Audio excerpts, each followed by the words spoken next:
The original X-Men trilogy was instrumental in redefining superhero movies for the new millennium, and you can check out my review of those films up in the corner. But by the 2010s, the X-Men film franchise was in a bit of a weird place. The last two, while financially successful, had both been raked over the coals by critics and fans alike, and X-Men was in danger of becoming a joke the way Batman had back in the 90s. Fox, meanwhile, was bound by the terms of their licensing agreement on the X-Men property to produce new films every few years, or the rights would revert back to the newly formed Marvel Studios, who was currently in the process of building their own superhero film series and would have jumped at the opportunity to snatch the X-Men back up. Enter Matthew Vaughn, who had previously dropped out of directing X-Men 3. Hot off the success of his dark comedy superhero satire Kick-Ass, Vaughn was brought in to direct a reboot of the X-Men series set in the 1960s, incorporating elements of the cancelled X-Men Origins Magneto. His film, titled X-Men First Class, released in 2011, and it's awesome, one of the best in the series. I agree with every word you said. First Class brings the X-Men back to their cinematic roots as more of a political thriller than your typical superhero movie. Of the previous two films, Origins wasn't in any way political, and neither one was particularly thrilling. These new, younger versions of Professor X and Magneto, played by James McAvoy and Michael Fassbender respectively, are spectacular. In particular, the revenge-driven story of Eric Lehnsherr is very well done. This film recreates the opening scene of the original X-Men with frightening accuracy, then continues on from where it left off, painting a vivid picture of how and why Eric became the ruthless, hardened killer we know from the other movies. The contrast between him and a young Charles Xavier as a 60s new academic, make-love-not-war type who busts out recycled pickup lines at the campus pub is fantastic. How is that seduction technique working for you? I'll tell you in the morning. These two make an unlikely pair, but their friendship feels completely organic and genuine. It's a highlight in a film that's made up of many highlights. Killing Shaw will not bring you peace. Peace was never an option. Kevin Bacon is also terrific as the villain, Sebastian Shaw. He isn't terribly complex, basically a less interesting version of the original Magneto, played by Ian McKellen, but Bacon is just so much fun in the role that he manages to make up for the character's relative lack of depth. My friends, there's a revolution coming. That's the boring part. Shaw is blood-curdlingly evil, but manages to be such a charmer in the process. This is probably the only movie character I can think of who can murder a child's mother in front of them, then try to start a nuclear war, but who still makes you think he'd probably be a pretty cool guy to go bowling with. Now it's a party. First Class also features a love triangle between Magneto, Mystique, and Hank McCoy, or Beast, played by Nicholas Hoult. Pinky. Unlike many love triangles, however, this one serves a very specific and important purpose. See, this time around, the theme of the film is self-acceptance, something that Mystique, or Raven, played by Jennifer Lawrence, has struggled with all her life. Mutant and proud? If only.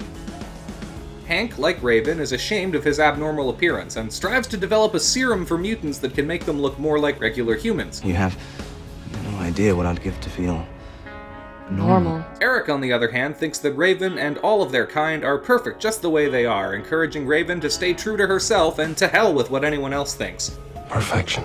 It's a terrific message, and is perfectly in line with the rest of the series' theme of mutants as an allegory for marginalized people. You want society to accept you, but you can't even accept yourself. The only major detail I'm not thrilled about is Mystique being Charles's adopted sister. Okay, I think I should quantify that. The relationship is perfectly fine in a vacuum. It enriches the story of and works great for this movie. Jennifer Lawrence is pretty good in the role, and she and McAvoy play believable siblings, but good lord, does this development ever come out of left field and not gel at all with the previous movies. This is still supposed to be a prequel, remember? Then, of course, at the end of First Class, Xavier is hit in the lower spine with a stray bullet deflected by Magneto, and it paralyzes him, even though we had already seen Charles walking around twice at later points in the timeline. Was he simply projecting his mind in those instances? Was he embarrassed to be in a wheelchair? I don't know. I mean, okay, look, X3 and Origins are both much, much worse films than First Class, but I don't get why this movie feels the need to shove nearly every big prequel payoff moment into the last couple of minutes. The only other one they didn't pull here was Xavier going bald. Are you sure we can't shave your head? Don't touch my hair. Like, did Magneto really need to have his face heel turn in this movie? Sure, he's killing people all throughout the first act, but A, they're Nazis, and B, it's out of his own personal vengeance. You killed my mother. not because of any discrimination against mutant kind. The sequels are all pretty eager for he and Charles to just go back to being buddies anyway, so I think I'd have preferred to wait another movie for some of these payoffs to happen. Most of the other X-Men are okay. They aren't as bland as Cyclops, Jean, or Storm were in the original movie, and each gets a moment or two to let their personality shine through, mostly during a couple of montages where they're being recruited and trained by Charles and Eric. It's all great stuff, but these characters still leave a bit to be desired. Like the past couple of X-Men movies, First Class is still doing that thing where they kind of just throw in a bunch of extra mutants to buff out each team's roster. This film, however, introduces another similar trend that would also continue throughout the rest of the series, inserting impossible to reconcile newer versions of characters who were already used in older films. This time around we've got Emma Frost, looking about 10 years older here in 1963 than she did in the late 70s when Origins Wolverine takes place. Still though, nearly every minor gripe that I have with X-Men First Class stems directly from its infidelity to the previous entries. Judged purely on its own merits, this is a hell of a damn good film and a solid foundation for the reboot series. I like that. Its follow-up, Days of Future Past, was originally meant by director Matthew Vaughn to be the third in the reboot series, with Apocalypse planned as the second film introducing younger versions of the original X-Men, then having both versions of the whole gang together in one movie for the big blowout finale. Apocalypse and Days were ultimately switched around though, because Fox wanted their own big crossover event as soon as possible in the wake of 2012's The Avengers by Marvel Studios and Disney. This prompted Vaughn to once again step away from the series due to creative differences, and original X-Men director Bryan Singer was brought on to replace him. This time around, it's a time travel movie. Basically, X-Men meets the Terminator. You're gonna give me the keys to your car and some money for gas, or are you gonna wake up in the hospital? Trust me, I know how these things play out. I need your clothes, your boots, and your motorcycle. The dystopian future that the film opens up on very closely mirrors the one seen in that series, with Patrick Stewart's opening monologue resembling that of Terminator 2. Is the future truly set? Can we evolve fast enough to change our fate? Wolverine's mind is sent back in time to his younger body in 1973 to stop the event that leads to this future happening, with the film occasionally cutting back to the future and a number of returning characters from the original trilogy. The mutant-hunting Sentinel robots in the future segment are viscerally terrifying in the same sort of way that the Terminators were, and the movie takes plenty of opportunities to let them murder super people in all sorts of fun ways. Days of Future Past is a total blast. It's the only movie in the franchise that feels like it belongs to both of the X-Men series rather than just one or the other. Or neither. I love the sort of role reversal between Logan and the younger Charles Xavier. Like I said, you are perceptive. Professor I know would never turn his back on someone who lost their path. In this film, Logan has to play Team Dad, mentoring Charles who's lost his way. He's been taking a drug developed by Hank that numbs his superpowers and also somehow restores his ability to walk. I take just enough to keep myself balanced, but he takes too much. Having Xavier stricken by grief and using drugs to suppress his telepathy is a fantastic idea, but I think it would have worked a little better if that was the drug's only function. This drug being able to restore his legs is one of the many things about the movie that makes very little sense. See also Kitty Pryde's never before mentioned or explained ability to send people's consciousness back into the past, or the villain Boulevard Trask's transformation from Peter Dinklage in this film to Bill Duke in The Last Stand. Secretary Trask here. Yes, sir. Perhaps Beast has been giving Trask a drug that makes him extremely tall, but also turns him into a black guy. I don't know, whatever. I would totally watch that movie though. Like I said, the movie is tons of fun, so it's easy to look past these things and just enjoy the ride. This is also the only X-Men film where I actually quite enjoy all of the random mutants who are only here to participate in action scenes. The absolute best is Quicksilver. This version of the character played by Evan Peters is way more entertaining than the one in the MCU played by Peters' kick-ass co-star Aaron Taylor Johnson in just about every way. You didn't see that coming. As great as Quicksilver is though, I would have liked if they could have come up with a better excuse to have him here other than... I know a guy. When I know him, he wasn't so young. Yeah, when was that exactly? You're not afraid to show your powers. Powers? What powers? What are you talking about? Quicksilver also just sort of exits the movie once his scene is over, which I guess he has to. He's ridiculously overpowered the way he's depicted here, and would have probably been able to deal with everything in the final act single-handedly. Again, I just wish they'd come up with some better reasons for these things. Of course, Logan manages to change the timeline, waking back up at the X-Mansion, with all of his old friends having never died and the dystopian future averted. I think the history I know is a little different. Welcome back. This was a great little scene, and it puts a nice cap on the older X-Men movies. At least a lot better than The Last Stand did. I can't help but feel, though, that this might have been even more poignant if Matthew Vaughn had been allowed to do things his way and introduced younger versions of Jean, Storm, and Cyclops in Apocalypse before jumping straight into Days of Future Past. I guess we'll never know, but then again... At least we can all agree the third one's always the worst. The Apocalypse film we got in this timeline has some issues. This movie feels like it's less than the sum of its parts. There are a lot of elements to it that I think work really well, but it doesn't manage to come together in a cohesive way. I think the biggest problem is that the villain, Apocalypse, just isn't interesting at all. In fact, he's probably the worst villain in the whole series up till this point. Apocalypse is pretty much exactly what I think everyone was afraid Thanos was going to be in Avengers Infinity War. A big dumb bad guy with no personality who wants to destroy humanity because that's what bad guys do. Oscar Isaac is a terrific actor, and you can tell he's doing his best with what little material he has, but there's just nothing about this character for him to sink his teeth into. Wait a sec, wrong franchise. From the ashes of their wounds! But I was scared on my first mission.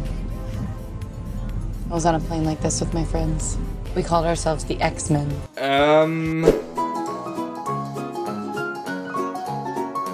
Still G-Men, just without the G.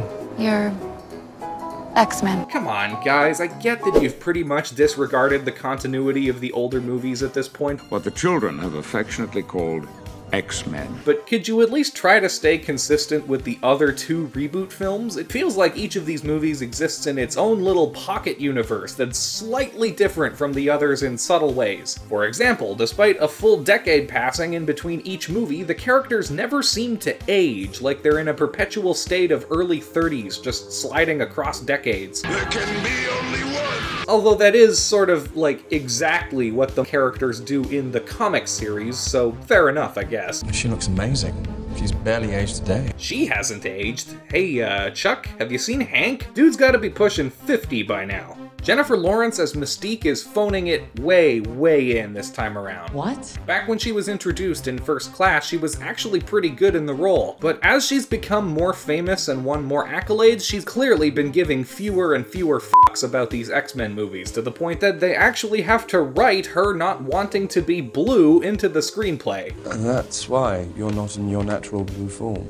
I'm blue. Even though this is a massive backslide for Mystique's entire character. Why not stay in disguise all the time?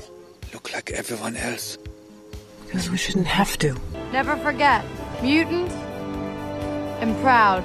It wouldn't even be that big a deal if not for the fact that because J-Law is such a huge star now, they keep trying to shove her into as much of the movie as possible. She's my hero.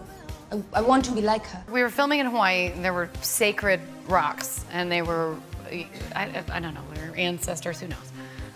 They were sacred, and you're not supposed to sit on them because you're not supposed to expose your genitalia to them. Oh my God, they were so good for butt itching. Just be like, oh! But okay, I should talk positives. One thing I'm realizing that I really like about the X-Men movies, all of them, not just these three, is that Magneto is consistently proven right at basically every turn, with humanity constantly coming up with new ways to persecute mutants. Go ahead, Charles. Tell me I'm wrong. You've always said they would come after us. The war is still coming, Charles, and I intend to fight it. They put the cure in the gun. I told you they would draw first blood.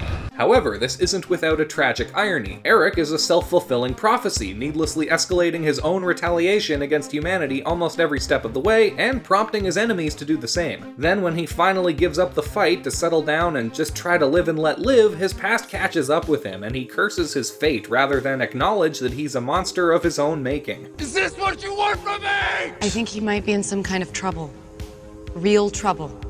Isn't he always? This scene where his wife and daughter are killed is super duper telegraphed from a mile away, but Michael Fassbender sells the crap out of it, so it's a pretty terrific scene nonetheless. James McAvoy is also still great as usual, and I even quite like these younger versions of Nightcrawler, Jean Grey, and even Cyclops for once. I really wish we'd had more of an opportunity for these characters to take center stage in more films down the line, since they're really more secondary in this first outing. The very last sequence of Apocalypse gives us our first and only only look in any of the X-Men movies at perfectly translated renditions of everyone's classic costumes straight from the comic books. They don't ever do anything in them, but it's the thought that counts, I suppose. The Quicksilver sequence this time around feels a bit like a parody of the one from Days. I know some people think it's way too over the top. Wow. And it does clash tonally with literally everything else in the movie, but I absolutely love it. This is also, I think, my favorite of the now iconic X-Men opening credits sequences, giving a sort of crash course on the history of humanity between ancient Egypt and the late 20th century. Overall, while Apocalypse is far from the top of the pile in this franchise, I don't hate the movie at all. In fact, I'd say there's more than enough here to make it worth the watch. Still should have been Matthew Vaughn, though. This was my first time rewatching Apocalypse since it first came out in theaters a few years ago, but I could see myself doing so again in the future, whereas I doubt I'll ever bother watching its follow-up, Dark Phoenix, again. You can check out my review of that movie right here, and keep an eye out for my Wolverine trilogy review coming soon. But for now, if you like this video, help me out by hitting that like button, subscribing for more in the future, and ringing the bell to stay up to date on my latest videos. Let me know down in the comments any of your thoughts on the X-Men prequel series, and check out some of the other great stuff I've got up here on my channel. As always, thanks so much to all of you guys for watching, and take care.